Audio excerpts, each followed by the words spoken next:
Hi everyone, it's Miss Adina again. I'm in my reading nook and I brought one of my favorite books, Bedtime for Frances. You know what I love about Bedtime for Frances? Is Frances. I love her. I think I fell in love with her when I don't know how old I was. It was a long time ago. My favorite book about Frances is the one called Bread and Jam for Frances. I can't seem to find it in my library right now, but I'm going to keep looking and read that to you. But in the meantime, I found this one. I love it, and I think you'll like it too. Okay, here we go. Bread and Jam for Frances. And just so you know, this story takes place in England, and I cannot help myself but have a little accent when I read this story. There we go. The big hand of the clock is at 12. The little hand is at 7. It is 7 o'clock. It is bedtime for Frances. Mother said, "It is time for bed." Father said, "It is time for bed." Frances said, "I want a glass of milk." "All right," said Father. "All right," said Mother. "You may have a glass of milk." Frances drank the milk. "Carry me to my room, Father," said Frances. "All right," said Father. "Piggyback," said Frances. So Father carried Piggyback to her room. Father kissed Frances goodnight. Mother kissed Frances goodnight. Frances said, "May I sleep with my teddy bear?" Father gave her the teddy bear. Frances said, "May I sleep with my doll too?" Mother gave her the doll. "Good night," said Father. "Good night," said Mother. "Did you kiss me?" said Frances. "Yes," said Mother. "Yes," said Father. "Kiss me again," said Frances. So Father kissed her again, and Mother kissed her again, and they closed the door. "May I have my door open?" said Frances. "Good night," said Mother. "Good night," said Father. "Good night," said Frances. Frances could not sleep. She closed her eyes, but she still could not sleep. So she began to sing a little song about the alphabet. She made it up as she went along. A is for apple pie, B is for bear, C is for crocodile combing his hair, D is for dumplings. Frances kept singing through E, F, G, H, I, J, K, L, M, N, O, P, Q, and R, and she had no trouble until she got near the end of the alphabet. S is for sailboat, T is for tiger, U is for underwear down in the dryer. Frances stopped because there did not sound like tiger. She started to think about tigers. She thought about big tigers and little tigers and baby tigers and mother and father tigers and sister tigers and brother tigers and aunt tigers and uncle tigers. I wonder if there are any tigers around here," she said. Frances looked around her room.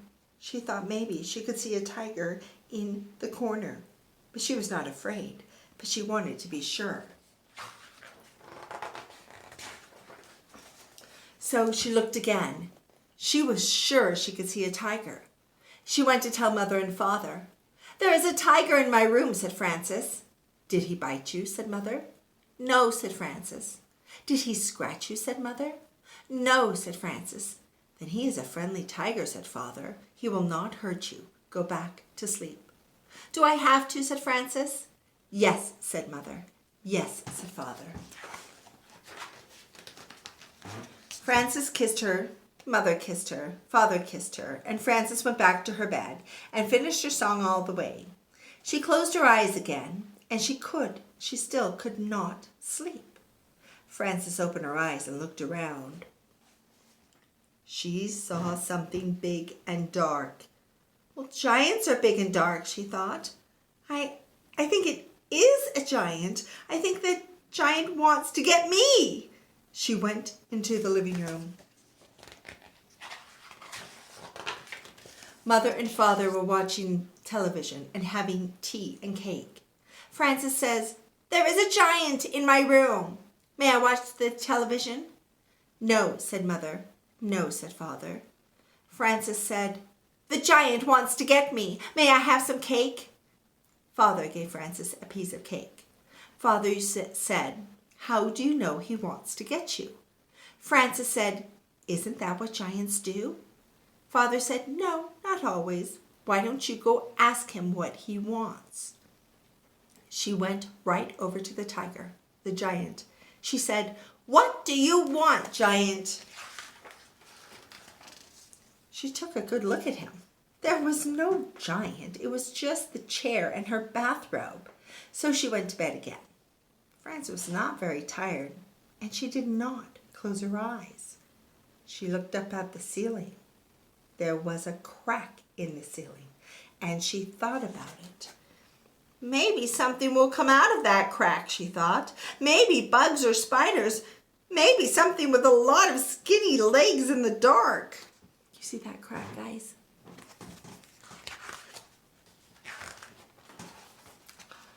She went to get Father. He was brushing his teeth.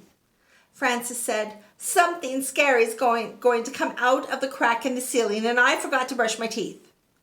Father said, you brush your teeth and I will have a look. Frances brushed her teeth. Father came back. Nothing could possibly come out of such a little crack, but if you're worried about it, get somebody to help you watch, and you can take turns. Frances took her teddy bear to watch. They took turns for a while. Then Frances got tired of it and let Teddy do all the watching.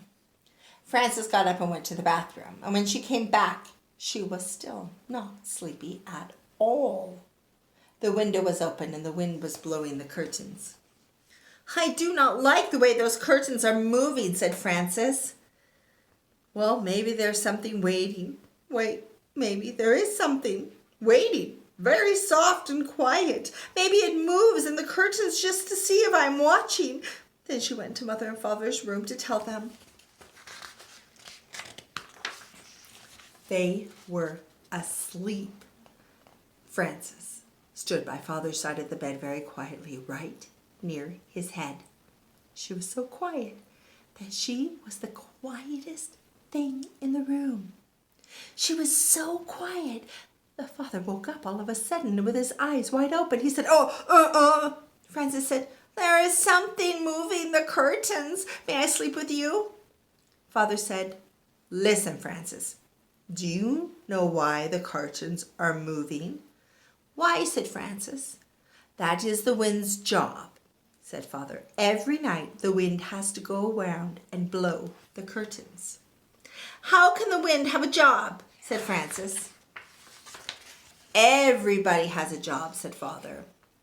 I have to go to my office every morning at 9 o'clock. That is my job.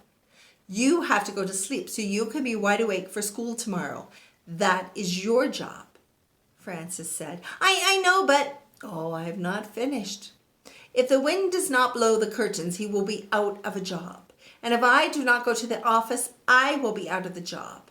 And if you do not go to sleep now, do you know what will happen to you? I will be out of a job, said Frances. No, said Father. I don't know. Something bad's going to happen, said Frances. Right, said Father. Okay, good night, said Frances, and she went back to her room. Frances closed the window and got into bed. Suddenly, there was a noise at the window. She heard bump and thump. I know something will get me this time, she thought. She jumped out of bed and went to tell Mother and Father, and when she got to the door, she thought about it some more and decided not to tell them. She went back to her room. Frances heard the noise at the window again, and she pulled the covers over her head. I wonder what it could be, she said. If it is something very bad, Father will have to come and chase it away. She pulled off the covers, and she stood on her bed so she could look out the window. She saw a moth bumping against the window. Bump thump, his wings smacked against the glass. Whack smack, made Frances think of something bad. But then, all of a sudden, she was tired. She'd laid down and closed her eyes so she could think better. She thought, there were so many giants and tigers and scary and exciting things before that I am pretty tired now. That is just a moth. And he is only doing his job the same as the wind. His job is bumping and thumping, and my job is to go to sleep. So she went to sleep and did not get out of bed until Mother and Father called her in the morning for breakfast. That's the story of Frances. Have you ever had a hard time falling asleep? I definitely have a hard time sometimes falling asleep. What do you do when you can't go to sleep? Do you ever bug your mom and dad? I don't know. Maybe you shouldn't. Maybe you should think of a bedtime plan. I know. Like sometimes, remember our frog and toad story? You could do that while you're laying in bed. Anyways, I hope you have a good night's sleep tonight. And I'm going to see you again soon. Okay? Bye-bye.